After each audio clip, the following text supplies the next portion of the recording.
Hello बच्चों, आइए इस प्रश्न को देखते हैं। जैव विकास के संदर्भ में नव डार्विनवाद का वर्णन कीजिए।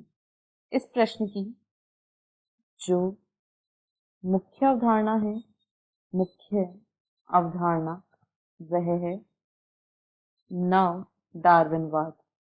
यहाँ पर हम देखेंगे कि नव डार्विनवाद जो है वह क्या है। तो सबसे पहले यदि हम डार्विनवाद की बात करें तो डार्विन ने प्राकृतिक वर्ण का अपना सिद्धांत दिया था, लेकिन इसकी आलोचना हुई क्योंकि यह विभिन्नताओं की उत्पत्ति के कारण को नहीं बता पाए थे और डार्विन की सतत विविधताएं इतनी सक्षम नहीं थी कि वे एक नई जाति का विकास कर सके।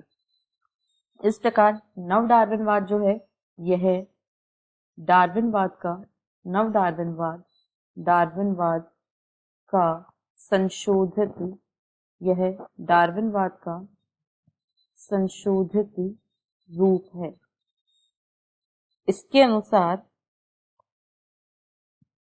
उत्परिवर्तन और प्राकृतिक चयन जीवों के विकास के लिए इसके अनुसार उत्परिवर्तन और प्राकृतिक चयन जीवों के विकास के लिए उत्तरदायी होता है।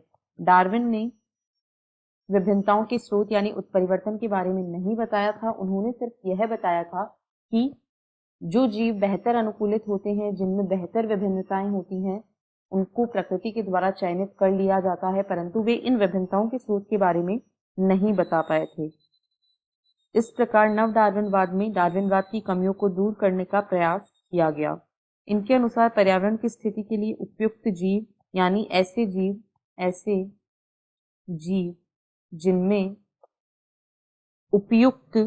अधिक उपयुक्त उत्परिवर्तन या उपयोगी उत्परिवर्तन होता है, ऐसे जीव जिनमें उपयोगी उत्परिवर्तन होता है, उनमें लाभदायक विभिन्नताएं उत्पन्न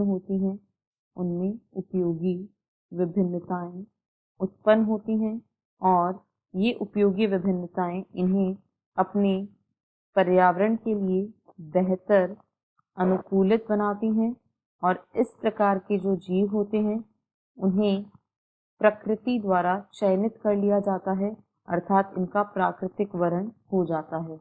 इस प्रकार नव डार्विनवाद की कमियों को दूर करने का एक प्रयास था। आशा है आपको प्रश्न समझ आया होगा। धन्यवाद।